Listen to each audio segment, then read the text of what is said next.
Shalom, selamat pagi. Sate pagi hari ini bertemakan apa artinya mengaku. Karangan Pendeta Andar Ismail dari seri buku Selamat Mengaku, terbitan BPK Gunung Mulia. Pemuda itu mengaku sudah lama menaksir tetangganya. Montir di pinggir jalan mengaku bisa, tetapi mobil yang diperbaikinya malah menjadi lebih rusak. Maling itu akhirnya mengaku. Saksi di pengadilan mengaku lupa. Kita mengakui keberadaan Republik Timor Leste. Dua orang anak mengakui kelereng yang hanya satu itu sebagai miliknya. Orang-orang itu mengaku bapak kepada pastor panti asuhan, dan pastor itu mengaku anak kepada mereka. Para donatur mengakui biaya pembagian buku. Tiap minggu kita mengaku percaya di gereja. Penguasa itu tidak mengakui bahwa desa ini dulu adalah kampung halamannya. 10 kalimat di atas memakai kata mengaku, namun artinya berbeda-beda. Mengaku bisa mempunyai banyak arti.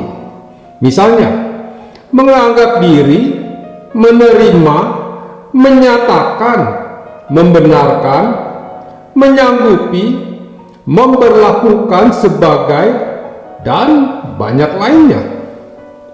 Di Alkitab, kata mengaku juga dipakai dengan banyak arti. Perjanjian Lama menggunakan verba dan nomina yadah dalam arti mengaku dosa. Aku akan mengaku kepada Tuhan pelanggaran-pelanggaranku. Mazmur pasal 32 ayat 5. Pengakuan seperti ini berlanjut dengan rasa pujian dan syukur, sehingga dalam berbeda ayat lain, kata yadah yang sebenarnya berarti mengaku juga diterjemahkan menjadi memuliakan atau mensyukuri. Perjanjian Baru memakai kata exomologio dan homologio yang dalam tuturan sehari-hari berarti mengakui kenyataan, membenarkan, menyetujui, dan mengiyakan. Lalu Perjanjian Baru juga memakai verba mengaku dalam arti mengaku dosa. Sebagai pemakaian arti yang khusus terdapat di surat-surat Paulus. Misalnya, kai pasa glosa exomologesetai hotikorios Jesus koritos eis dosan theo patros. Terjemahannya, dan segala lidah mengaku Yesus Kristus adalah Tuhan bagi kemuliaan Allah Bapa. Filipi pasal 2 ayat 11. Jika kita memerhatikan ragam kalimat Yesus Kristus adalah Tuhan di ayat tadi, sambil mengingat bahwa ayat atau surat itu ditulis tahun 55, maka kita bisa menduga bahwa kalimat tersebut mungkin merupakan sebuah rumus pengakuan iman yang baru dikenal oleh gereja pada waktu itu. Mungkin itu adalah rumus pengakuan baptisan, dan sangat mungkin itulah rumus pengakuan iman yang paling dini dalam sejarah gereja. Pergeseran makna terjadi lagi beberapa puluh tahun kemudian ketika kitab-kitab Injil ditulis. Di situ untuk pertama kalinya tampak pemakaian verba mengaku sebagai verba transitif atau verba berobjek. Siapakah objeknya? Objeknya adalah Yesus. Contohnya, setiap orang yang mengakui aku di depan manusia, aku juga akan mengakuinya di depan Bapakku yang di surga. Tetapi barang siapa yang menyangkal aku, Terdapat di Matius pasal 10 ayat 32 sampai 33. Arti itu menjadi lebih jelas karena dalam kedua ayat tadi ungkapannya mengakui aku dipertentangkan dengan verba menyangkal aku. Terdapat juga catatan bahwa beberapa orang lain menyatakan diri mengaku Yesus. Petrus mengaku engkau adalah yang kudus dari Allah. Yohanes pasal 6 ayat 69. Thomas mengaku, ya Tuhan dan Allahku. Yohanes pasal 20 ayat 28. Berapa rasul serempak mengaku sesungguhnya engkau anak Allah. Matius pasal 14 ayat 33. Dari beberapa contoh itu tampak bahwa sejak abad pertama gereja mengaitkan verba mengaku dengan Yesus sebagai objek. Mereka mengaku Yesus sebagai Kristus, yang berarti yang diurapi.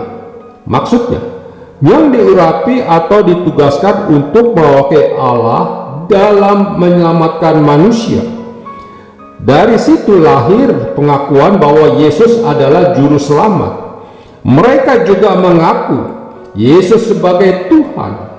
Jadi dari awal gereja sudah menyatakan pengakuan yang berbeda dengan orang-orang di sekitarnya yang beragama Yahudi. Kembali ke verba mengaku. Apa akar kata mengaku? Akarnya adalah kata aku.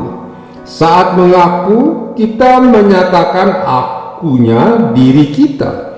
Kita beraku, kita mengakui diri, kita menjadi pengaku, kita mengakukan dan mengakui identitas kita.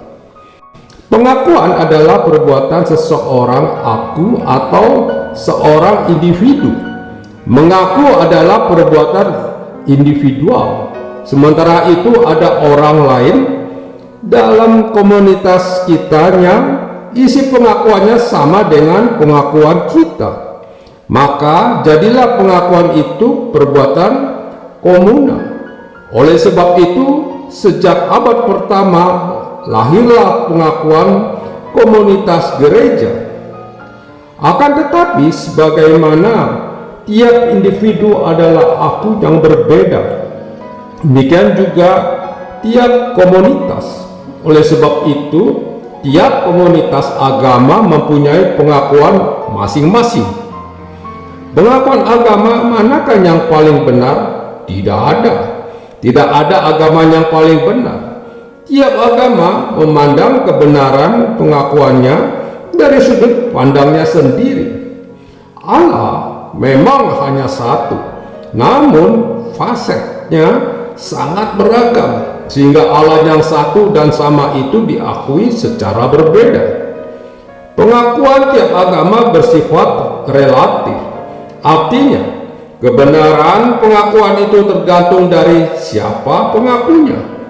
Teologi dan pedagogi memakai pola pikir relativisme untuk memberi ruang bagi munculnya pengakuan pilihan atau pengakuan bandingan dari sudut pandang yang berbeda-beda. Pengakuan selalu berbeda tergantung sudut pandang komunitas yang mengakunya. Pengakuan tidak bisa diseragamkan. Pengakuan selalu beragam-ragam. Begitulah sejak awal komunitas kita berpegang pada sebuah pengakuan tersendiri. Apa yang kita akui? Alkitab? Bukan. Kita bukan percaya pada sebuah kitab suci. Yang kita akui adalah seorang pribadi. Ia bernama Yesus. Kita mengaku dia adalah juru selamat. Ia menyelamatkan kita dan hidup yang hanya demi diri sendiri untuk menjadi hidup yang mau peduli. Amin. Mari kita berdoa. Bapa Surgawi, kami bersyukur dan berterima kasih jika pada pagi hari ini kami dapat melakukan renungan melalui Sate Pagi mengenai apa artinya mengaku. Biarlah kami dapat meresapi makna dari mengaku ini, sehingga kami dapat mengaku Yesus sebagai juru selamat kami. Amin.